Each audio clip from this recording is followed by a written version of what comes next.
Membahas alur cerita film yang berjudul Dangerous Liaison. Dangerous Liaison apa sih? Gue gak tahu, tinggal baca aja sendiri ya. Film ini rilis pada tahun 2012.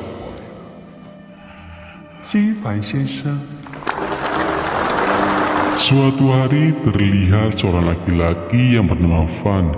Dia orangnya ganteng 1125 sama kakek legend. Ia baru saja bermain semangko dengan seorang wanita yang bernama Lily. Tiba-tiba datang seekor wanita yaitu kekasihnya Van. 阿凡，你不 Dikarenakan Lily dan wanita itu bertengkar, Van keluar kamar dan ada seorang wanita yang sedang berdiri. Ia begitu cantik, mirip dengan siapa ya? Dengan ini aja lah.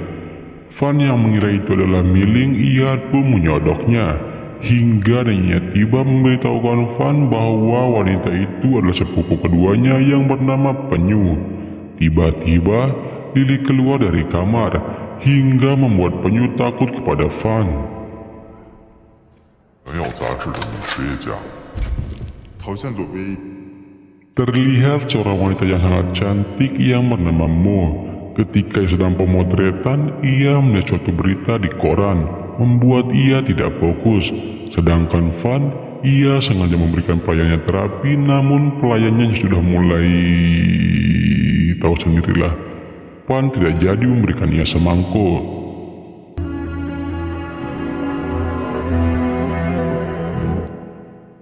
Nah, ketika di pesta amal, Van bertemu dengan Mo. Ketika mereka sedang mengobrol, tiba-tiba datang seorang gadis yang bernama Baby. Karena ibunya Baby yang segan atas kesuksesan Mo, ia pun menyuruhnya untuk membimbing Baby. Mo pun dengan senang hati mengangkat ia menjadi anak angkatnya. Nah, ketika Van akan berkenalan, ibunya Baby yang mengetahui Van adalah titisan kakek legend tingkat dewa di kota tersebut, ia pun bawa Baby pergi. 海滩的笑话， Dikarenakan Baby adalah tunangan Jun, ia menyuruh Van untuk mengambil harta warisan Baby yang sangat berharga, yaitu kesemangkuannya. Dikarenakan calon suaminya adalah saingan bisnis Mo, Jun juga terkenal tidak mau istri yang sudah tidak sempit lagi. Maka dari itu Mo menyuruh Van. 光明，他是那，我能不能和他上？ Namun Van menolaknya. Ia lebih tertarik pada sepupunya yaitu Penyu.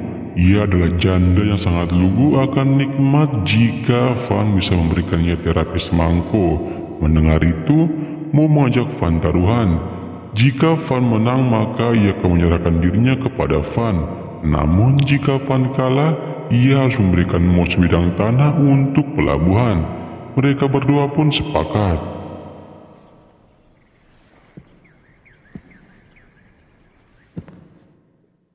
Van pun memulai aksinya, namun Penyu selalu menghindar dari Van. Sedangkan Baby yang sedang belajar melukis dengan gurunya yang bernama Dai. Di sini, Baby sangat ingin dimanjakan oleh Dai.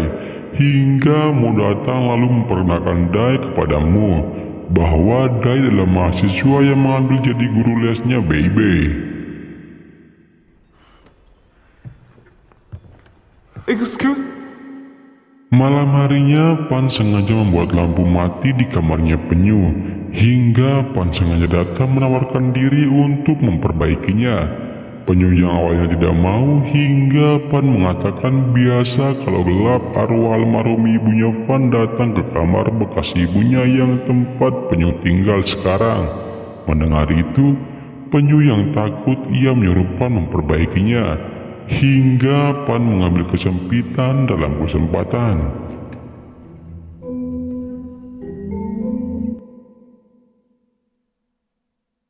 Pagi harinya, Pan menemui Mo. Di sini Mo curhat kepada Van.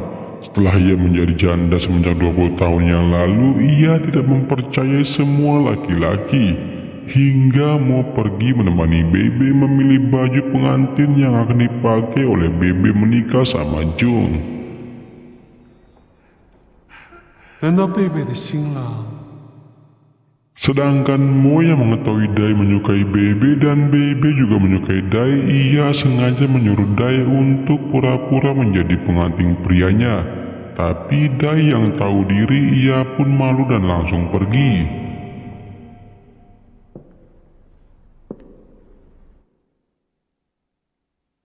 Bebe yang sedang sedih, ia curhat kepada Mo bahwa ia tidak menyukai Jung. Ibu kandungnya sengaja menyuruhnya dengan Jung dikarenakan ia kaya raya. Hingga Mo memberikan Bebe ide untuk menjadi model lukisnya Dai agar bisa terkenal dan menjadi kaya raya. Bebe pun mengikuti perkataan Mo. 真的吗？在想 Esok harinya ketika Penyu dan neneknya serta Van akan pergi ke acara opera, Van yang ingin mengambil hatinya Penyu, ia pun tidak mau menggunakan mobil pribadinya. Ia sengaja desak-desakan bersama Penyu.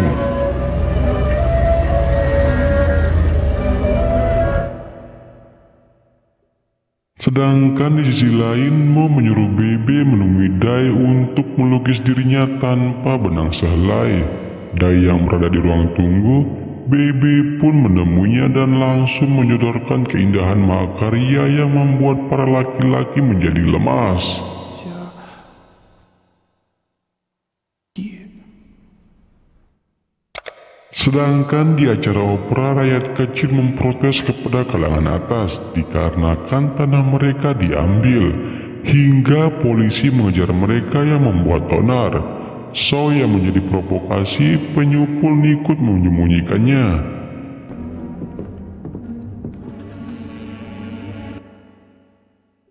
Sedangkan ibu kandungnya Bebe yang khawatir dikarenakan anaknya tidak hadir, ia pun mencari anaknya ke ruangannya. Namun, ia dicegah oleh Mo dan memberitahukan Bebe baik-baik saja dan ia sedang tidur.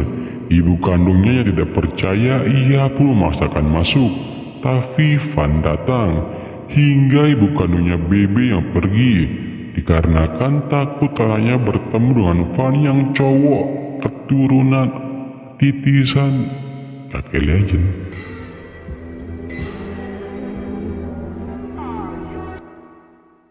Petugas yang masih mencari So, neneknya Van menyuruhnya untuk menyembunyikan So dikarenakan mereka tahu Penyu mengenali So.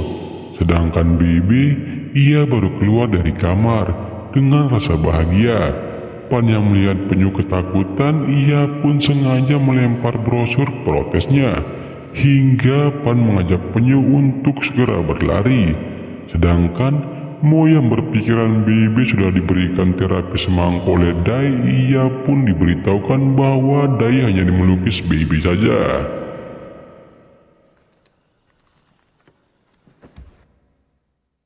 Ketika di rumah, Penyu yang sedang menggambar dan kecapean, Van datang melihat gambarnya yang belum selesai. Ia pun melanjutkannya. Penyu pun terbangun dan melihat Van menggambar. Ia kembali pura-pura tidur sambil senyum hingga Van keluar.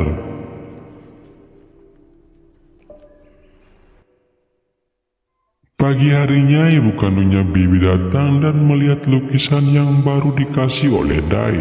Ia pun sangat marah. Sedangkan Dai, ia mengatakan dirinya cinta kepada Bebe. Ibunya pun mengatakan Dai tidak pantas untuk Bebe dikarenakan hanyalah anak dari seorang penarik becak. Mendengar itu, Dai mengatakan setidaknya orang tuanya tidak pernah menjual anaknya demi uang. Kemudian Dai pergi.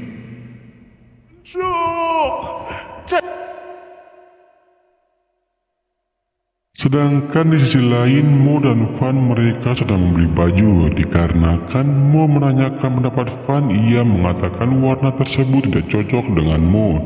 Hingga Van memilihkan Mo warna baju yang warna putih. Dan kebetulan warna tersebut sudah terjual. Dan ia harus menunggu beberapa hari lagi untuk jadi. Van mengatakan ia tidak keberatan untuk menunggu. Dan ia memberitahukan ketika baju sudah jadi, Mo sudah menjadi miliknya.